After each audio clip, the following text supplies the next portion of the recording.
우리 하나님 말씀 함께 봉독하겠습니다. 신약 성경 마가복음 14장 32절부터 42절 말씀입니다. 함께 봉독하겠습니다.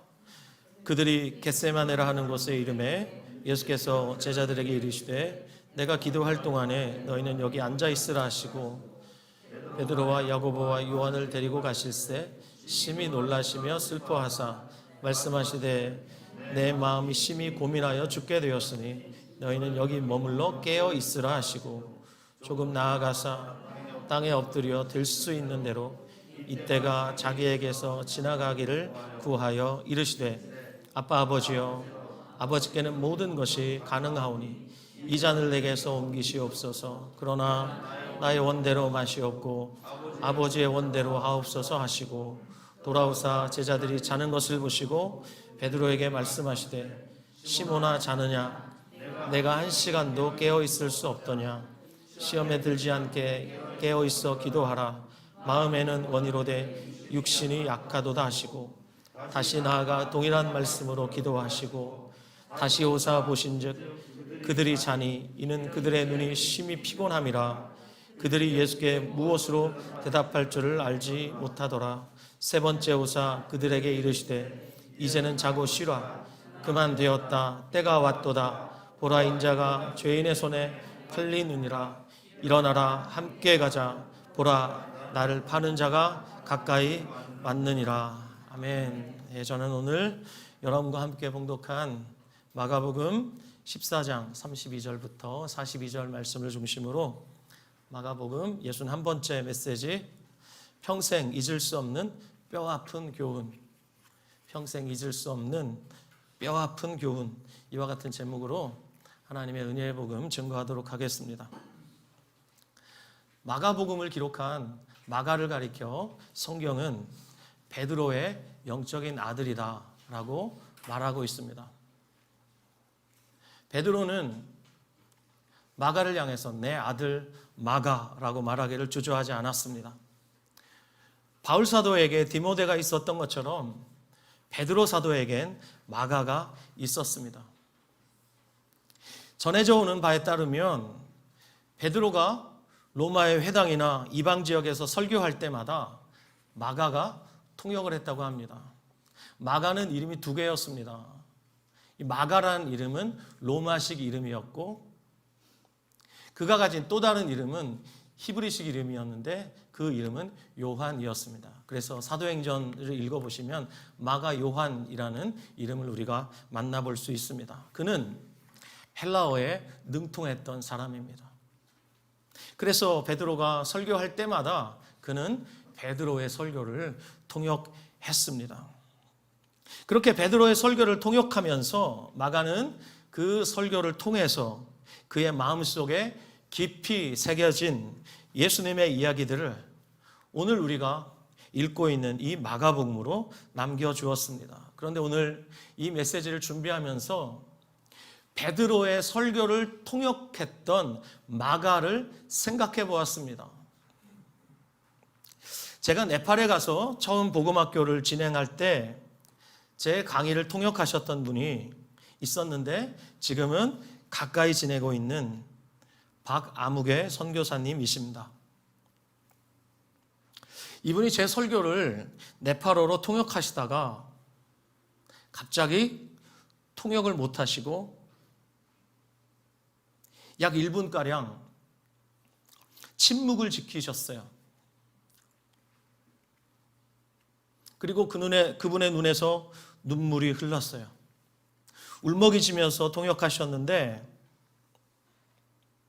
통역하던 그 목사님에게 저의 메시지가 하나님의 말씀으로 들리고 그분의 마음에 깊이 새겨지던 순간이었습니다. 그렇다면 마가는 어땠을까요? 특히 베드로가 예수님의 이야기를 설교하면서 특별히 오늘부터 우리가 주목하게 될 이 본문에 나오는 여러 이야기들을 설교할 때 그의 목소리는 어땠을까요? 그의 몸짓은 어땠을까요? 베드로의 숨소리는 어땠을까요? 모르긴 몰라도 마가는 그 베드로의 목소리와 그의 몸짓과 그의 거친 숨소리를 틀림없이 듣고 보고 느꼈을 것입니다. 특히 오늘부터 이제 우리가 주목하게 될 이 말씀들은 베드로의 기억 속에 너무나 깊이 남아서 평생 잊을 수 없는 가장 뼈아픈 교훈들 중에 하나일 것입니다. 지난주에도 말씀드렸다시피 베드로와 제자들은 예수님 앞에서 힘있게 맹세했습니다. 어떻게요? 우리가 주와 함께 죽으면 죽었지 주를 부인하는 일은 결코 없을 것입니다. 그러나 베드로는 오늘 이야기 안에서 깨어있지 못했고 또 예수님이 잡히실 때는 모든 제자와 함께 예수님을 버리고 도망갔고 그리고 도망가던 그에게 양심의 가책이 느껴져서 예수님이 끌려가셨던 그 대제사장의 집까지 멀찍이 예수님을 따라가서는 어린 계집종의 말에 예수님을 모른다고 3번이나 부인하기까지 했습니다. 이 모든 뼈아픈 사건들이 베드로의 마음에 너무나 깊이 남아서 베드로는 가는 곳마다 복음을 전할 때마다 틀림없이 이렇게 말했을 겁니다. 마치 바울 사도가 가는 곳마다 자신이 이전에 하나님의 교회를 어떻게 박해했는지, 자기가 얼마나 악행을 저질렀는지, 자기가 얼마나 하나님 앞에서 악했는지, 자기가 얼마나 연약했는지 이런 것들을 가감하지 않고 말했던 것처럼 베드로 역시 자신의 연약함을 숨김없이 말했을 것입니다. 우리는 고린도전서 15장에서 바울 사도가 이렇게 고백했던 것을 알고 있습니다. 나는 사도 중에 가장 작은 자라. 나는 하나님의 교회를 박해하였으므로 사도라 칭함받기를 감당하지 못할 자니라. 그러나 내가 나된 것은 오직 하나님의 은혜로 된 것이니 내게 주신 그의 은혜가 헛되지 아니하여 모든 사도보다 더 많이 수고하였으나 내가 한 것이 아니요 오직 나와 함께 하신 하나님의 은혜로라. 이제 예수님께서 곧 잡히실 겁니다. 그러나 예수님은 잡히실 것을 아심에도 불구하고 피하시지 않고 겟세마네라 하는 곳으로 가셨습니다. 자, 같은 사건을 기록하고 있는 누가복음 22장을 보면 이 겟세마네라는 곳은 예수님이 제자들과 함께 예루살렘으로 올라가실 때마다 습관적으로 가셨던 곳이에요. 예수님의 12제자와 예수님이 아지트처럼 사용하셨던 장소예요.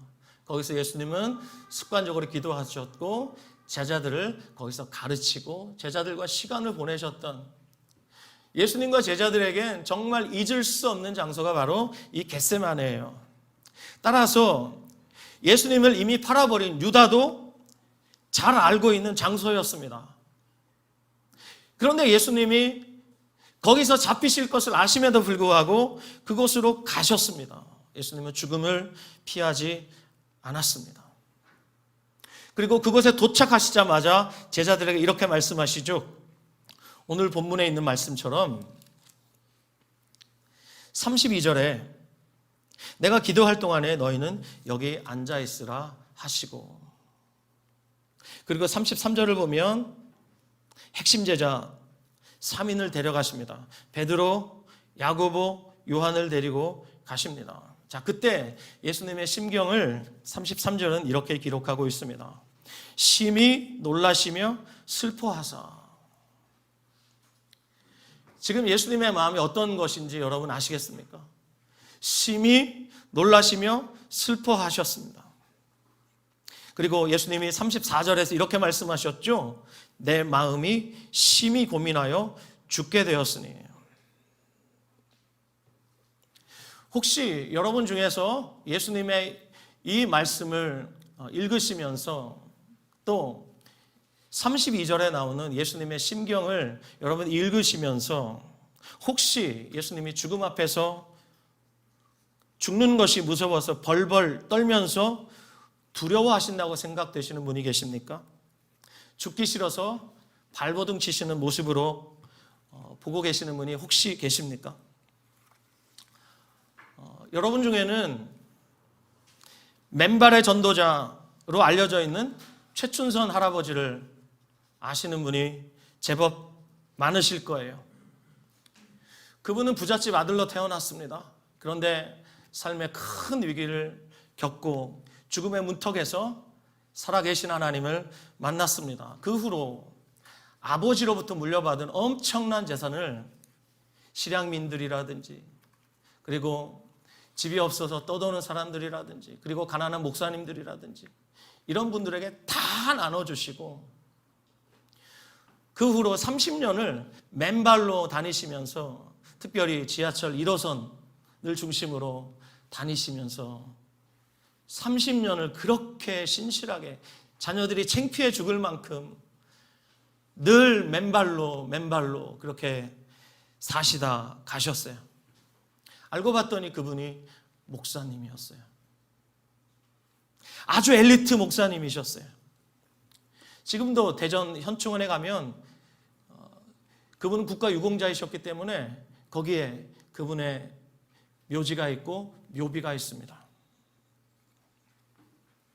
그분의 이야기가 기독교 영화로 만들어졌는데, 짧은 단편 영화 팔복이라는 영화입니다. 혹시 보신 분 계십니까?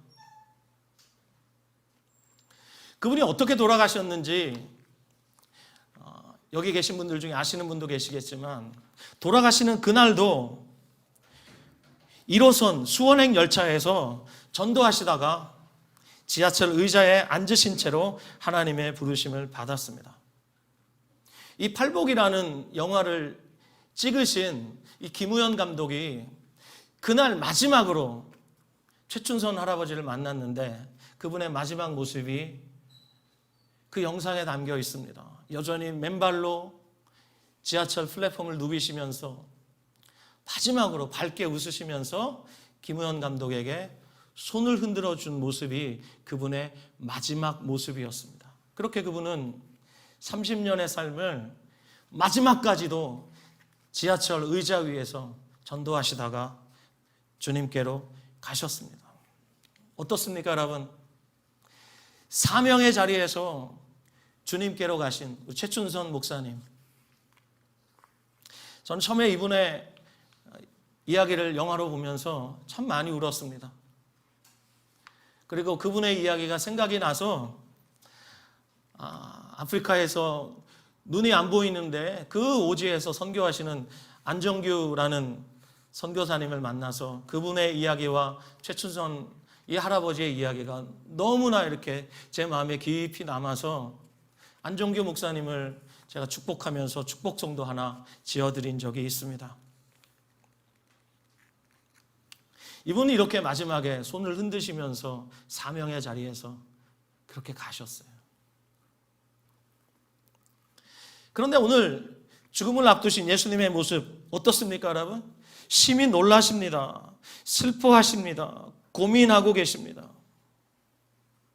특히 35절과 36절을 보면 예수님이 무슨 기도를 하셨는지 알 수 있는데, 그 기도의 내용은 한마디로 말하면 이 때가 지나가게 해달라는 간구였습니다.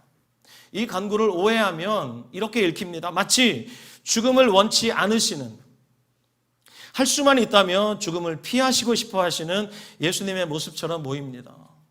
최춘선 할아버지는 자신의 죽음을 받아들이고 사명의 자리에서 정말 신실하게 주님을 섬기다 가셨는데, 지금 예수님의 모습은 사실 우리의 마음을 당황하게 하는 것이 사실입니다. 그러나 이때 예수님의 심적 고통이 얼마나 컸는지 누가복음 22장 44절은 이렇게 기록하고 있습니다. 제가 읽겠습니다. 예수께서 힘쓰고 애써 더욱 간절히 기도하시니 땀이 땅에 떨어지는 핏방울같이 되더라.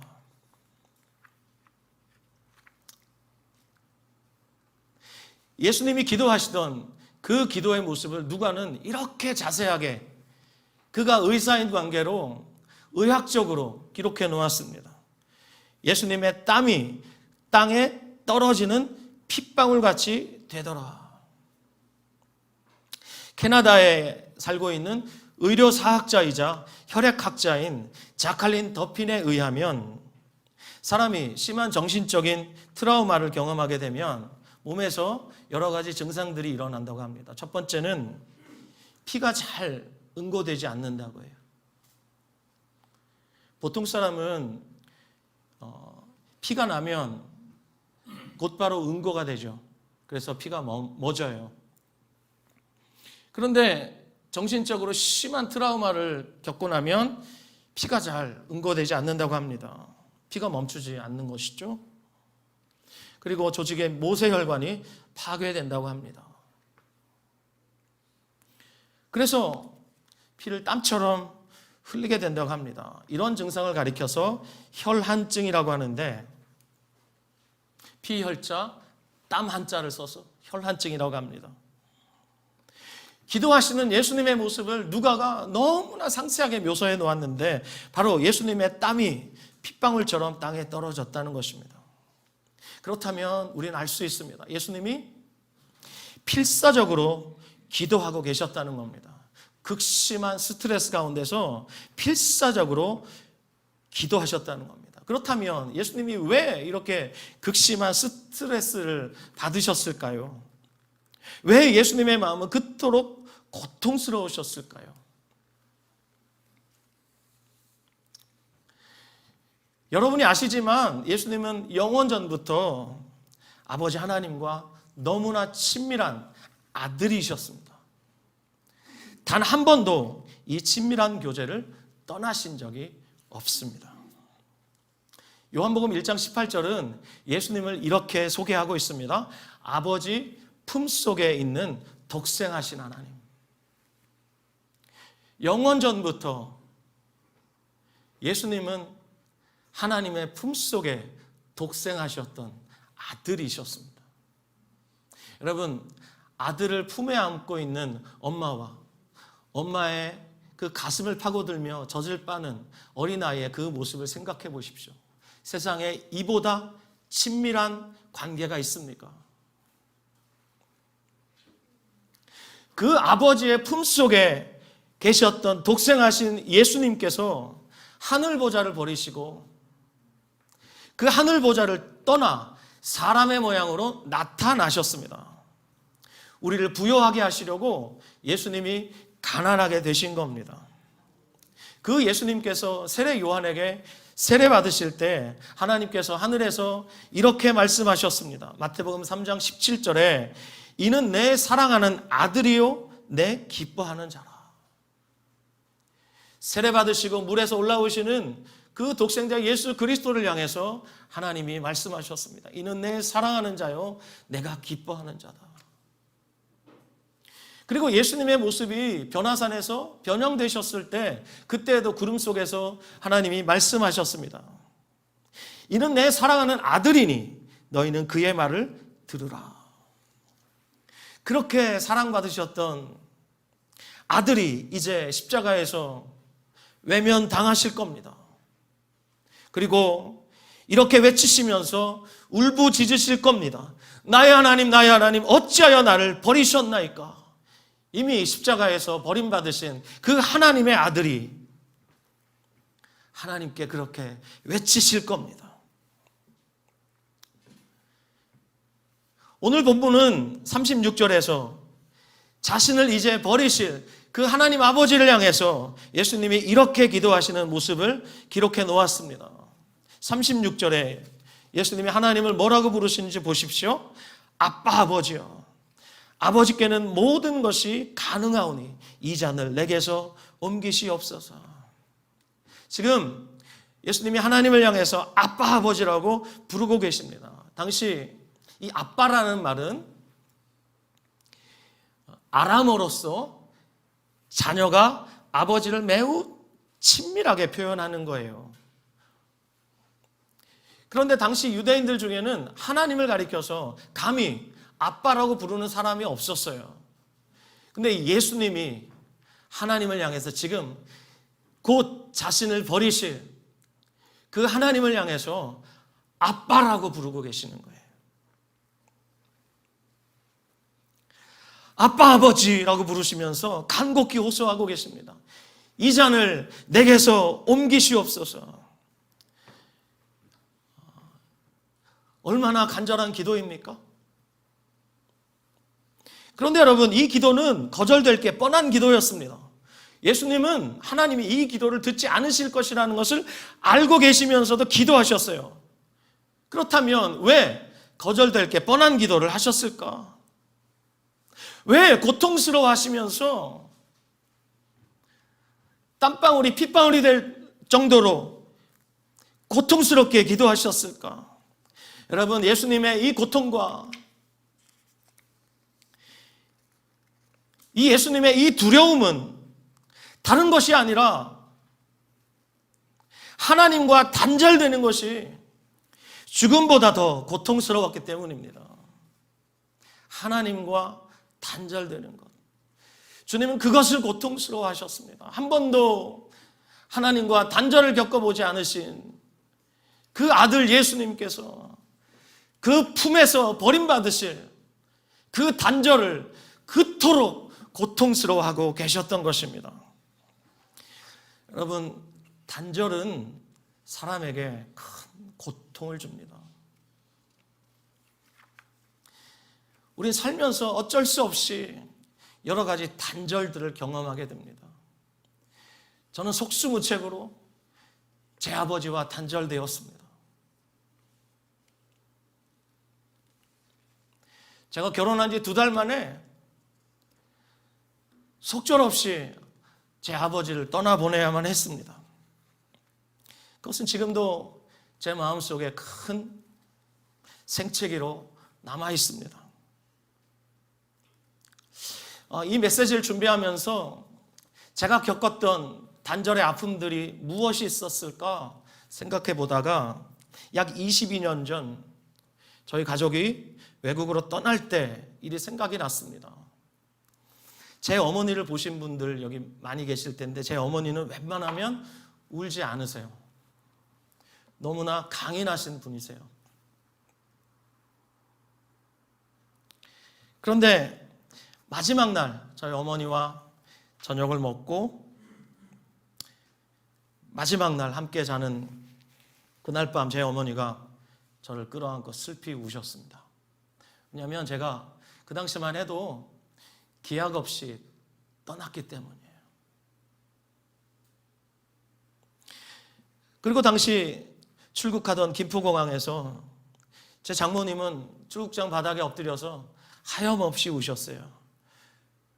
저희가 언제 돌아온다는 기약을 드릴 수 없었기 때문에 그런 단절의 아픔들이 생각이 났습니다. 제 어머니와 제 장모님이 겪으셨던 그 단절의 아픔이 조금은 이해가 되었습니다. 왜냐하면 저도 겪었기 때문이에요. 제 아들이 입대하던 날 기억났습니다. 제가 입대하던 날 저도 훈련소 연병장에서 마지막 이별의 순간을 경험했으니 말입니다.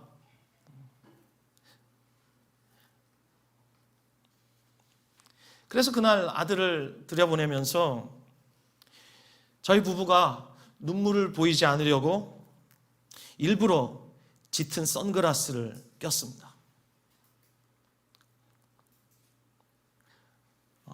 눈물을 보여주고 싶지 않았습니다. 우리 아들이 씩씩하게 훈련받고 오라고 격려해주고 싶었습니다. 그런데 잘 참았다 싶었는데 마지막에 장병들이 연병장으로 막 몰려가서 이제 줄을 서야 하는데 그때 연병장으로 막 뛰어가던 아들이 저기서 정말 그러고 싶었던가 봐요. 뒤를 돌아서 제게 큰절을 하는데 그냥 제가 참았던 눈물을 쏟고 말았습니다. 곧 보겠지만 잠시 제 아들의 얼굴을 당분간 마음대로 볼 수 없다는 그 단절이라는 그 감정이 저희 부부의 마음을 너무나 슬프게 했습니다. 그래서 오늘 내내 많이 울었던 기억이 났습니다. 그렇습니다, 여러분. 예수님의 고민과 슬픔과 놀람은 단지 죽음을 피하고 싶어서 죽음이 두려워서라기보다 아빠 아버지로부터 이제 외면당하시고 버림받으실 것을 피하시려는 처절한 몸부림이었습니다. 그러나 예수님은 아빠 아버지의 뜻을 정확하게 알고 계셨습니다. 그래서 어떻게 기도하셨습니까? 나의 원대로 마시고 아버지의 원대로 하시옵소서. 여러분, 이것이 기도의 본질입니다. 올바른 기도가 무엇인가? 예수님의 이 기도가 우리의 모본입니다. 여러분, 올바른 기도는 하나님의 뜻을 바꾸는 것이 아니라 우리의 뜻을 바꾸는 과정입니다. 우리의 뜻이 바뀌려면, 즉 우리가 올바른 기도의 과정을 통과하려면 먼저 하나님의 말씀을 들어야 합니다. 하나님의 말씀을 듣고 하나님의 뜻을 알아야 합니다. 성경을 붙들고 씨름하면서 하나님의 뜻을 알아가야 하고 결국 하나님의 마음을 알아야 합니다. 반대로 하나님을 모른 채, 하나님의 뜻을 모른 채 우리의 뜻을 관철시키기를 위해서 하나님의 뜻을 꺾으려 한다면 어쩌면 하나님과 친밀하게 교제하는 것은 불가능할지도 모르겠습니다. 여러분, 요한복음 15장 7절에서 주님이 하신 너무나 유명한 말씀 여러분 아실 겁니다. 너희가 내 안에 거하고 내 말이 너희 안에 거하면 무엇이든지 원하는 대로 구하라. 그리하면 이루리라. 자, 너희가 내 안에 거하고, 이것이 무엇입니까? 우리가 주님 안에 있다는 것은 주님과 온전한 연합 가운데 있다는 것입니다. 우리가 주님 안에, 주님이 우리 안에, 이것처럼 친밀한 관계가 없습니다. 그리고 내 말이 너희 안에 거하면 무엇이든지 원하는 대로 구하라. 그리하면 이루리라. 이건 기도에 관한 위대한 약속입니다. 너희가 내 안에 거하고 내 말이 너희 안에 풍성히 거하면 너희가 원하는 대로 구하라. 그리하면 다 이룰 것이다. 그럼 여러분에게 한번 여쭤보고 싶습니다. 저와 여러분이 정말 주님 안에 거하고 주님 말씀이 우리 안에 풍성히 거한다면 우리가 무엇을 구하게 될까요?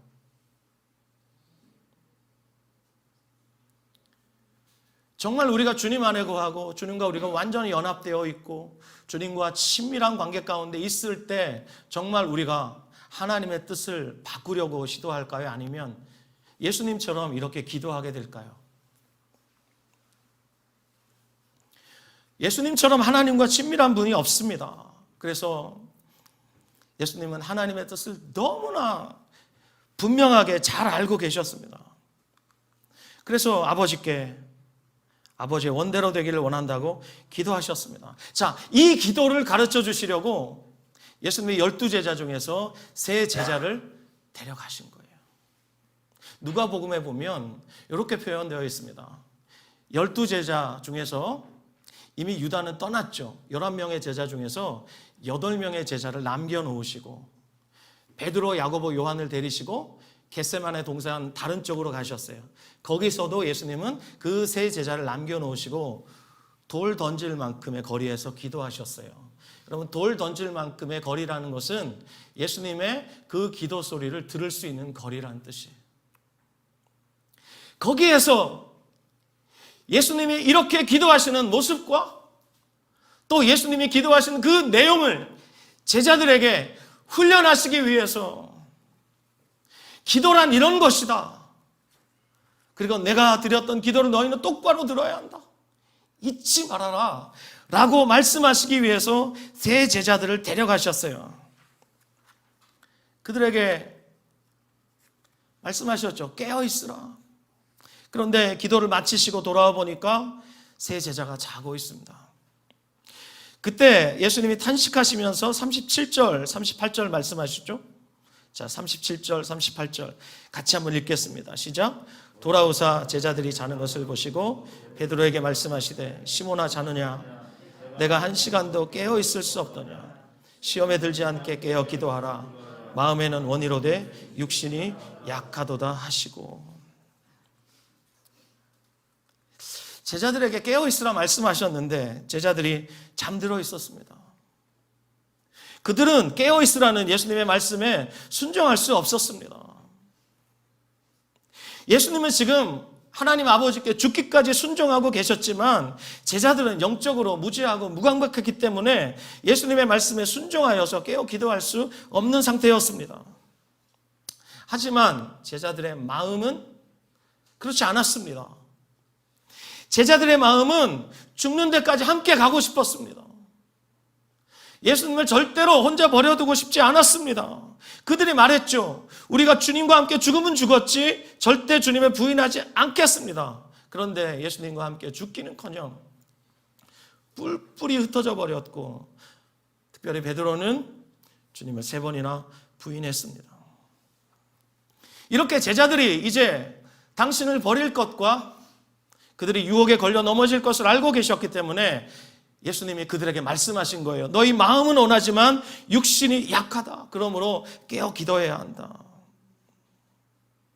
자, 본문을 보면 예수님이 3번 기도하셨다는 것을 알 수 있습니다. 동일한 기도의 내용으로 예수님이 3번이나 기도하셨어요. 3번 기도하셨다는 말은 그 기도가 완전한 기도였다는 것입니다. 그런데 3번 기도하실 동안 제자들은 모두 잠들어 있었습니다. 그 결과 그들은 평생 잊을 수 없는 뼈아픈 교훈을 얻었습니다. 아마 모르긴 몰라도 베드로는 가는 곳마다 이런 교훈을 남겼을 것 같아요. 우리가 그때 깨어서 기도하지 못했지. 그래서 시험에 걸려 넘어졌었지. 입버릇처럼 말했을 거예요. 그리고 이런 말도 했을 겁니다. 하나님이신 예수님도 기도로 시험을 이기시고 십자가 지셨는데 기도하지 않았던 우리들은 예수님께서 일어나 함께 가자고 말씀하셨지만 함께 갈 수 없었지. 다 예수님을 버렸지. 특히 나는 예수님을 3번이나 모른다고 부인했지. 그때 깨어 기도하지 못했던 베드로, 그가 그 뼈아픈 기억을 가지고 당시 박해받던 초대교회를 향해서 이렇게 외쳤습니다. 여러분이 잘 아시는 말씀이에요. 제가 읽겠습니다. 베드로전서 5장 8절 9절 3번역으로 읽겠습니다. 정신을 차리고 깨어 있으십시오. 여러분의 원수 악마가 우는 사자같이 삼킬 자를 두루 찾아다닙니다. 믿음에 굳게 서서 악마와 맞서 싸우십시오. 여러분도 아는 대로 세상에 있는 여러분의 형제 자매들도 다 같은 고난을 겪고 있습니다. 여러분, 오늘 이 메시지 앞에 저와 여러분이 섰으면 좋겠습니다. 제가 여러분 앞에 떳떳해서 이 메시지 전하는 것 아닙니다. 메시지의 순서를 따라 나누면서 할 수만 있다면 이런 부담스러운 메시지는 피하고 싶은 것이 솔직히 저의 마음입니다. 하지만 이 메시지를 통해서 주님이 우리 공동체에 말씀하실 것이 있다고 저는 분명히 믿습니다. 최근 우리 공동체가 묵상하고 있는 다윗 이야기에서 여러분 보셔서 아실 겁니다. 다윗의 그 한순간에 그 욕망, 그 욕정을 다스릴 수 없어서 사람을 시켜서 밧세바를 끌어오게 하고 함께 동침하고, 그리고 밧세바가 그 불륜의 관계 사이에서 아이를 임신하고, 그때 다윗이 무엇을 했습니까? 그 죄를 덮기 위해서 그의 충신 우리아를 전쟁터에 내보내 죽게 만들었습니다. 그렇게 우리아를 죽이고 자기의 명을 따랐던 부하장수 요압만 입을 다물면 완전 범죄가 될 줄 알았습니다. 하지만 사무엘하 11장 27절 말씀은 이렇게 말씀하고 있습니다. 다윗이 행한 그 일이 여호와 보시기에 악하였더라. 여호와께서 다 보고 계셨다는 겁니다.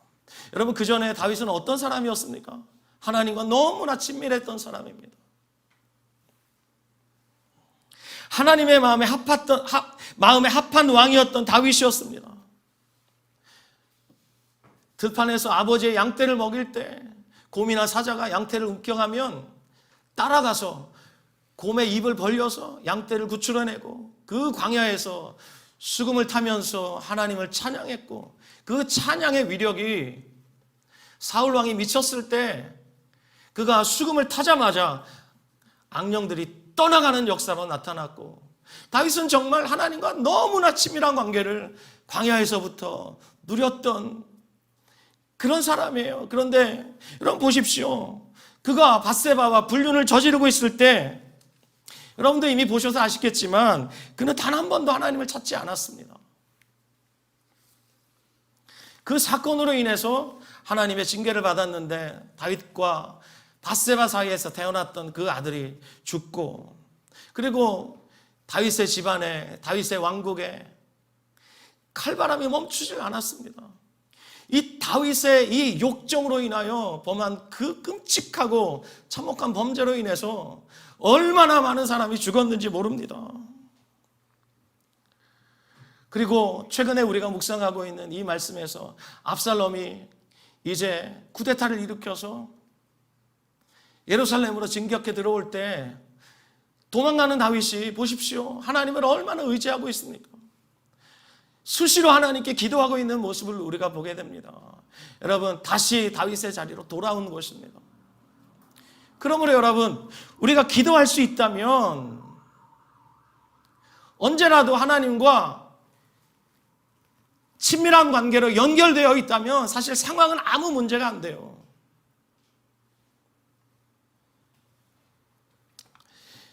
사랑하는 여러분, 여러분 주님을 따르고 계시죠? 예수님을 따른다는 것, 우리 인생에서 이것보다 중요한 가치는 없습니다. 그런데 예수님을 따르는 데는 많은 대가가 지불된다는 사실 여러분 알고 계시죠? 예수님 말씀하셨습니다. 아무든지 나를 따라오려거든 자기를 부인하고 날마다 제 십자가를 지고 나를 따를 것이니라. 누가복음 9장의 말씀입니다.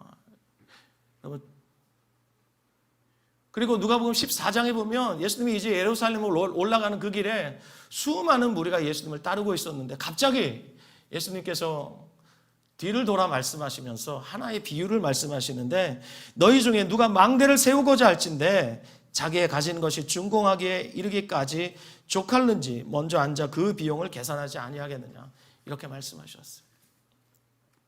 여러분, 주님을 따른다는 것은 비용이 든다는 것입니다. 우리의 대가가 지불되어야 한다는 것입니다. 여러분, 예수님을 따르는 것이 세상에서 가장 존귀한 가치라는 것을 동의하시면 아멘 해보십시다. 아멘. 그렇습니다. 성공하려고 발버둥 치는 사람들의 이야기를 보면 정말 엄청난 대가를 지불합니다. 보통 사람이 지불할 수 없는 대가들을 지불하고 재계에서 성공을 하고, 연예계에서 성공을 하고, 학계에서 성공을 거두고, 스포츠계에서 각계각층에서 정말 두각을 나타내고 있는 이 시대에 성공했다는 사람들의 이야기를 읽어보면 정말 범인은 따라갈 수 없는 그런 각고의 노력과 엄청난 대가의 지불이 있어요. 여러분, 가치 있는 것일수록 엄청난 대가 지불을 요구해요. 그렇게 대가를 지불할 용의가 있을 만큼 그것은 값어치가 있기 때문에 사람들이 대가를 지불하는 거예요.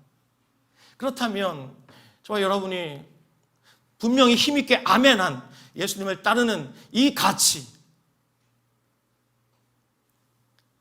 이것은 세상 그 어떤 것과도 비교할 수 없는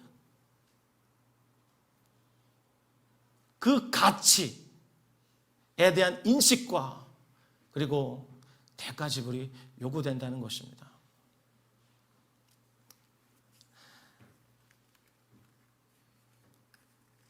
기도하셨던 예수님을 이 아침에 우리가 생각해 보아야 합니다. 그리고 실패하며 뼈아픈 교훈을 얻었던 제자들의 그 심정을 우리가 헤아려 보아야 합니다. 우리 중에 누구라도 주님을 따르고 싶을 겁니다. 마음은 원입니다. 하지만 문제는 무엇입니까? 우리의 육신입니다. 육신이 연약합니다. 그러므로 주님께서 오늘 우리에게 말씀하십니다. 부탁하시는 것이 무엇입니까? 기도하라는 것입니다. 깨어서 기도하지 않으면 우리에게 수많은 시험들이 올 때 우리는 자주 넘어지게 될 것입니다. 그러나 우리가 깨어 기도한다면 우리는 정말 주님과 함께 풍성한 삶을 누리게 될 줄 믿습니다. 아멘.